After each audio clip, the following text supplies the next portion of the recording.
Hello, and welcome to Stories from India, a podcast where we talk about myths, legends, and folk tales from India. I'm your host, Narad Muni, and I'm a mythological character myself. I have the gift of eternal life and knowledge of the past, the present, and the future. By profession, I'm a traveling musician and a storyteller. So, the way I'm doing my job is by podcast. This week, we are back into the world of Vikram and Betal.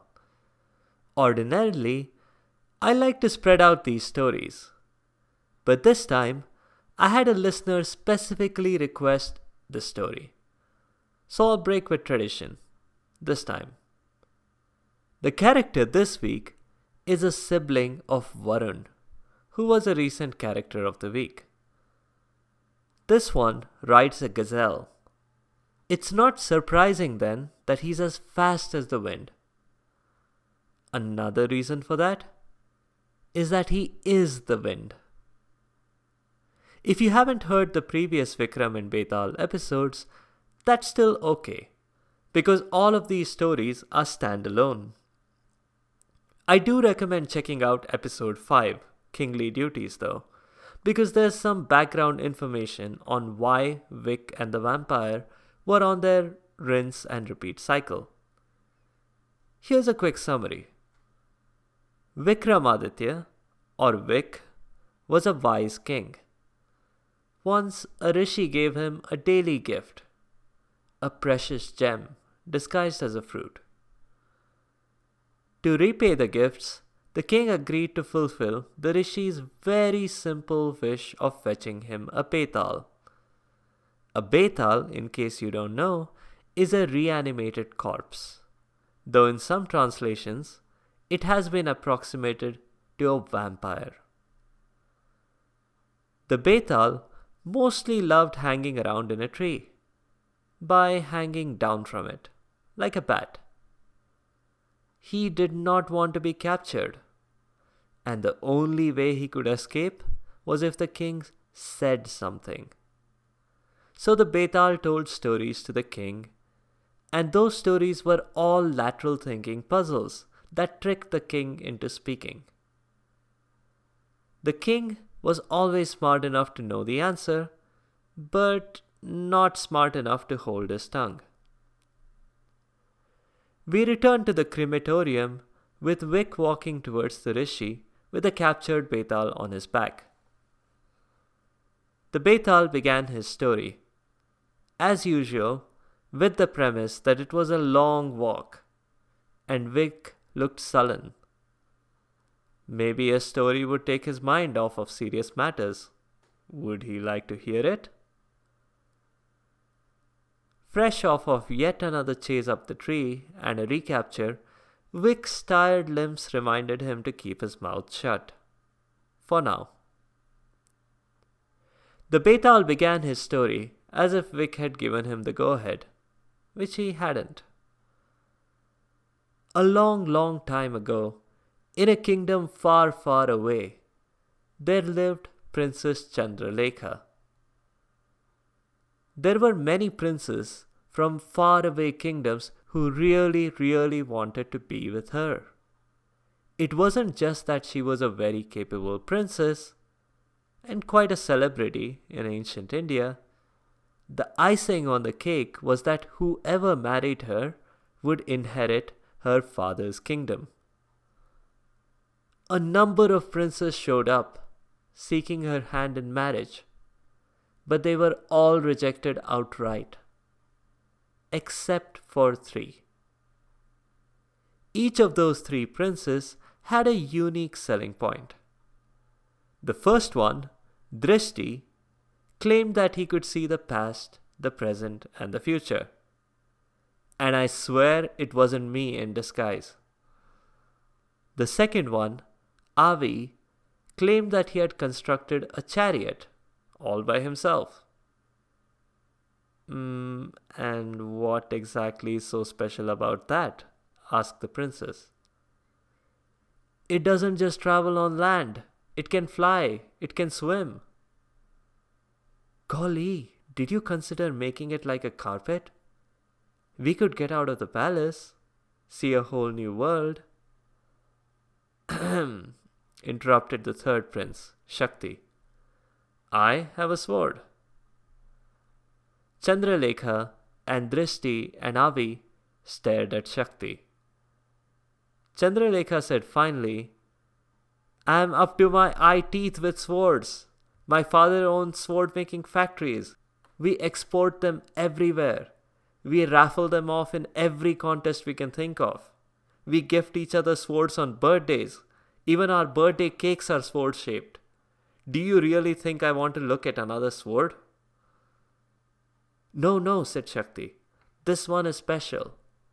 I just have to aim it at someone and the sword does the rest. It never misses and always does a thorough job. How do you know it never misses? Asked the princess. I have a side hustle as a sword thrower on stage. You know, the one where there's an audience volunteer standing against a target, and I throw swords at them, and I neatly manage to hit everything on the target without harming them at all. I can demonstrate if any of you would like to try that. But no one wanted to be a part of it. Let me sleep on it, said the princess. I'll tell you my decision tomorrow. But the next morning, when the three princes showed up, bright and early, there was chaos at the palace. The princess had been kidnapped. Someone had broken into the palace at night. The bets were all on a dragon, but it was more likely to be a demon, also called a Rakshas. No one knew where the princess was, or if she was even alive. Drishti closed his eyes, concentrated, and then announced to everyone, yes, the princess had been kidnapped. Was she alive? Yes, she was alive. But that was about to change. A giant Rakshas had locked her up and was planning to eat her. And you know all this because of your vision? Asked Avi skeptically. Yes, said Drishti, but I knew you wouldn't believe me. So I'll tell you something no one else knows. You have candy wrappers in your left pocket, and your favorite magazine is Vanity Fair. Avi was shocked, dumbfounded. I like candy, and I like seeing fashion trends. There's nothing wrong with that. Of course not, said Drishti. Here, I'll just draw us a map of the Rakshas's mansion. Here's how the security system works. We have to hurry. The Rakshas had just put the water to boil, so he might start cooking her soon. The three princes took off on Avi's chariot. It really could fly. But Drishti knew that, of course. When they got there, the Rakshas had just finished chopping up the vegetables. He was ready to move on to Chandralekha. The Rakshas was a giant, and for some reason, he was wearing his armor while cooking. But Shakti got his sword out and pointed it. The sword flew out of his hands and made straight for the Rakshas, finding exactly the gap in his armor and killing him instantly. They all returned to Chandralekha's kingdom.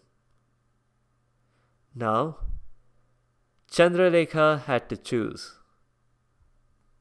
There was a case to be made for each of the three princes.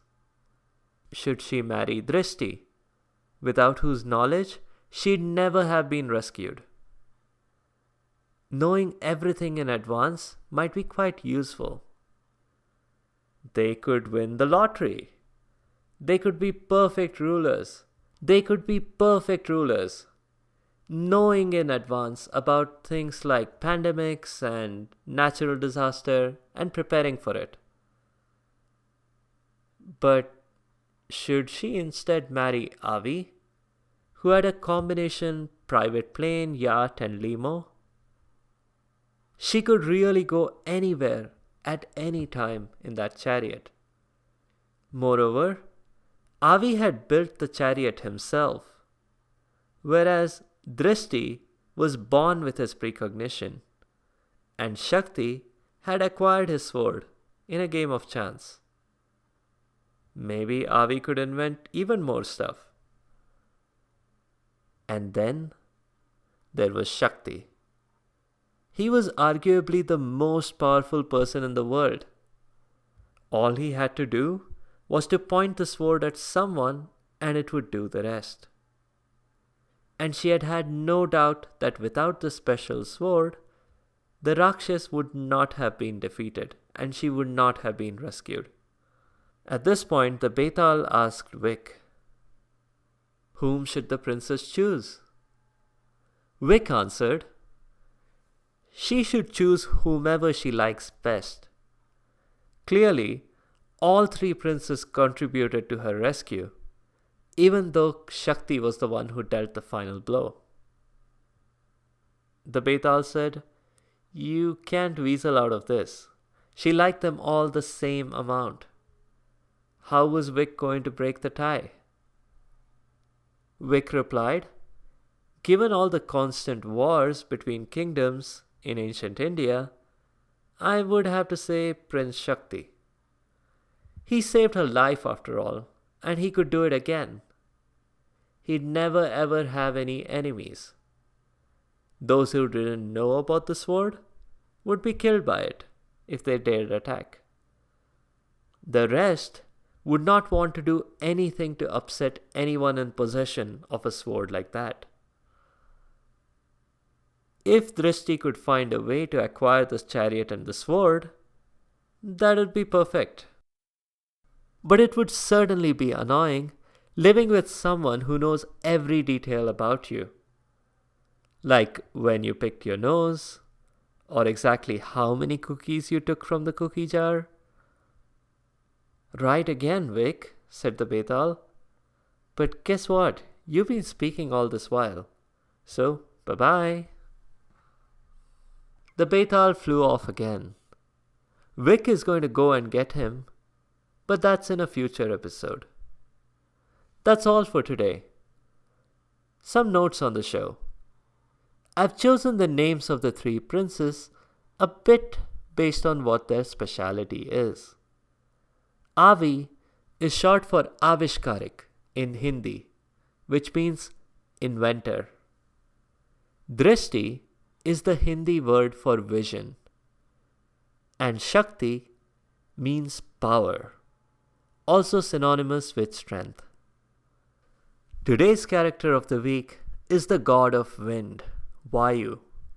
He's a sibling of Varun, who was also a recent character of the week.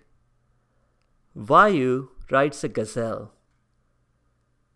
He had to pick an animal that was at least as fast as him. Otherwise, what's the point of having a ride? I'll mention one incident that Vayu was involved in and that I had a bit of a hand in. Vayu the wind and Mount Meru, a sentient mountain and also the center of the universe, were good friends. That was until I had a conversation with Vayu. Not completely on purpose, but I think I started a fight. I may have egged on Vayu a bit more than necessary. Vayu decided to cut Meru down to size. He blew with all his strength against the huge mountain. The mountain didn't budge, of course, but Vayu persisted. As you may have learned in geography, wind erodes stone over millions of years. And that's what happened here. Despite some heroic intervention from the half-man, half-bird Garud, Vayu managed to break off the top of the mountain. The large pieces of rock crumbled and fell into the sea. And the largest of those created the island of Sri Lanka. Island creation is a unique side effect of erosion that geography books may not have taught you. Meru was the character of the week in episode 12, Annabelle and the 40 Thieves, and Garud held that post in the very first episode, Unicorn Fish. Check out some links on the site sfipodcast.com. That's all for this week. If you have comments or suggestions, please leave a comment or a review on the site sfipodcast.com or tweet at sfipodcast. You can also find me on Instagram and Facebook. Be sure to subscribe to the show to get notified automatically of new episodes. And thanks to all your listeners for your continued support and your feedback. The music is from purpleplanet.com. That's purple-planet.com. I've had some really good listener feedback, and accordingly, I'm changing the format of the show a little bit to suit your preferences. From next time, the characters of the week will be a separate mini episode by themselves. These will be released on Wednesday night in the US or Thursday morning in India and Europe. The character of the week next time is a god who began as a regular boy made of clay and then had a head transplant with an elephant. And while some people find snakeskin belts fashionable in this day and age, this god's belt is an actual snake. I'll see you next week.